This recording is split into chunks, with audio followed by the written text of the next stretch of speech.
Hello, I'm Kelly Hoover for Santa Barbara Homesite. We are here at the exquisite Sunstone Winery estate located in the heart of the Santa Ynez Valley, just 30 minutes north of Santa Barbara. If you visited Sunstone Winery before, you know just how beautiful it is. But you probably haven't seen the rest of this gorgeous estate or heard the compelling story behind why it was built. We're going to take you on an all-access tour of the property, starting with the Villa Santera and the lucky people who get to call this place home. Hello, I'm Brian Rice. Welcome to our family's home, Villa Santera. My sons and my wife and I live here, and I'd love to show you around. Come on in. It's hard to believe when you step foot into the 8,500 square foot Villa Santera that it was built fairly recently.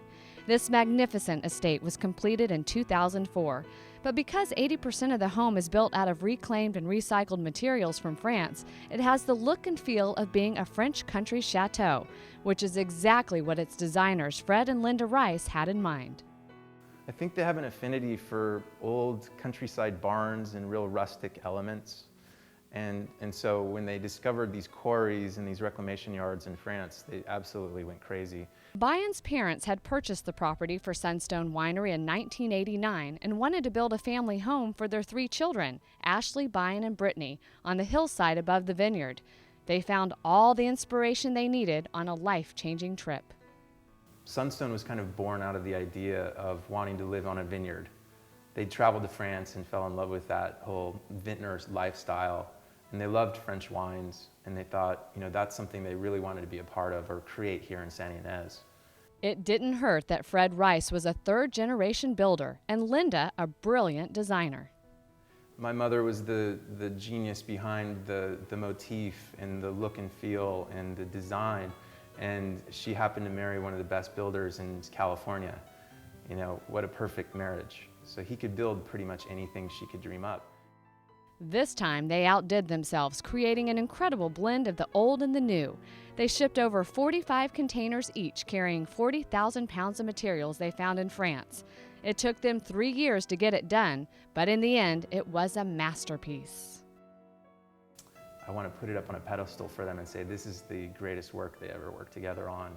And I was so happy that they got to live in this wonderful home, and now, obviously, they're passing it on to the next generation, so it's now a legacy as well. Brian never expected to live in this home, but when his mother passed away last year from cancer and his father didn't want to live here without her, Brian and his wife Anna, who together owned and operated Artiste Winery in Healdsburg at the time, knew moving here was the right thing to do. Things changed when she passed away, and Anna and I both kind of refocused our priorities and realized that this really truly is a special thing and it's worth saving. Now Brian, Anna, and their 2 sons, Miles and Mason, live at Villa Santera. They consider it a privilege and a responsibility. His parents' legacy is found in the intricate details of this carefully thought-out home, from the old stone over the front door inscribed with the year 1782, to the walls and floors of the home, which are covered with reclaimed French limestone, to Brian's favorite room in the house, the kitchen. All of us love this room. Every night we sit here at this amazing 1800s draper's table and we eat dinner together as a family. And it's just so reminiscent of France and that bucolic culture that they have and sharing food with family and friends. And I think the kitchen really symbolizes not only our own values as a family, but also our company's values. The Rices love to entertain their friends in the kitchen and find they spend most of their time in this room. One of the most historic pieces in the house is the kitchen sink, which is more than 1,000 years old.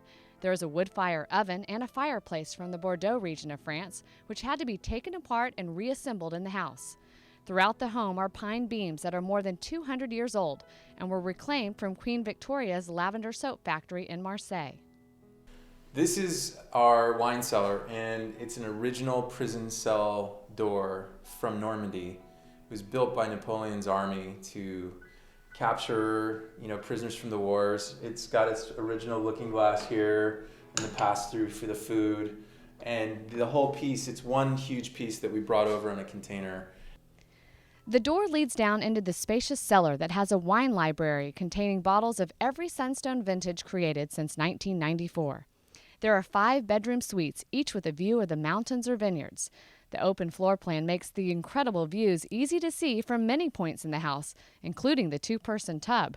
But the best view in the house happens to also be one of Vian's favorite spots, the bell tower.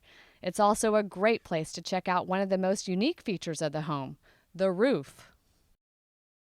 We have some really kind of colorful Spanish tiles, what look like Spanish tiles. They're actually handmade tiles that were formed on people's legs, back in the late 1800s.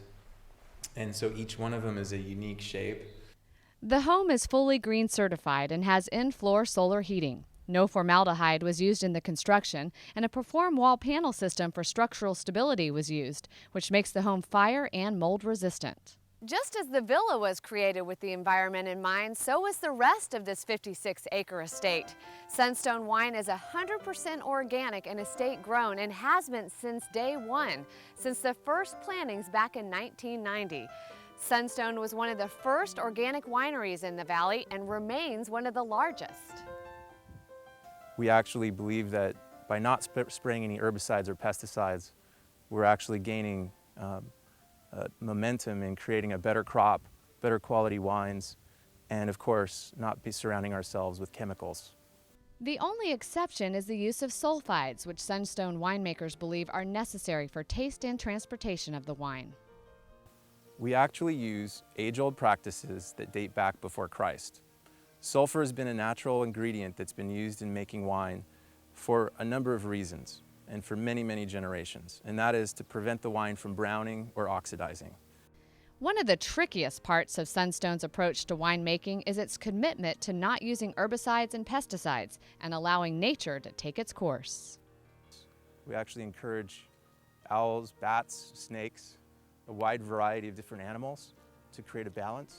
The philosophy at Sunstone is that great wine starts in the vineyard. Of the 28 acres of vineyards, 18 of them are Merlot, which is what Sunstone is best known for and which are most suited for the property. The Santa Ynez Valley has a diverse climate that includes mild winters, which allow the grapes to hang on the vine longer and for the strong varietal flavors to develop. You can see we're here in June 2nd, and what you can see here is that we've had flowering already developed and set. The fruit has already set. So we have very young, immature berries here. And come July, August, these berries will develop and turn purple or through what's called veraison. And then we'll end up picking this in October. Besides the moderate climate, another ideal condition for grape growing at Sunstone is the natural drainage and irrigation system which is in place, a much-needed bonus considering the challenging soil in the Santa Ynez Valley. Behind me here is an exposure of Monterey shale. This gives you a really good look at what is about 60 feet down below our vines. This is semi-vertical shale, so it doesn't hold any water. And you can see it's really brittle. It falls apart. The crops are irrigated by water from Lake Cachuma along the Santa Ynez River, which runs parallel to the vineyard. Once the grapes pass the taste test and are harvested, they are carefully pressed and fermented and sit in French oak barrels for about 2 years before they are bottled and ready to serve. Everything is done right here on site. Sunstone Club members are the first to get to taste the outcome of all this hard work. Sunstone has barrel tasting for its members every weekend at its popular tasting room located on the property just down from the villa. So we're tasting today out of the barrel our 2007 Syrah Reserve.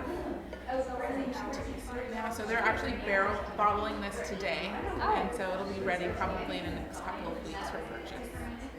Sunstone is a favorite spot for many reasons. This group of members have been driving up from LA for years. Why do you love it? Look at it. It's a beautiful winery, and they have really amazing wines. Ambiance is great here. People are always good, and the quality of wines that you always seem to get from here are really good. Make some really great red blends that are fabulous. Just like the villa, the Rices designed the tasting room in the same French provincial style, which attracts some visitors just for the scenery. I fell in love with it, and ever since then we really can't get rid of our membership because it's just so beautiful. Sunstone caters to its loyal members and has set aside an entire Le Cave lounge area just for them to taste wine. The French Country Courtyard is a great picnic spot surrounded by rosemary and lavender. Sunstone has an average of 400 visitors every weekend and a staff that enjoys helping them. Well, I love my bosses, I love the wine, I love the scenery, and it's just a very special place, very sentimental place for us all. One thing Sunstone Winery is known for is being a great party spot. There are tons of weddings and special events here. If you would like to check it out for yourself, come to Sunstone Winery. It is open every day from 10 till 4.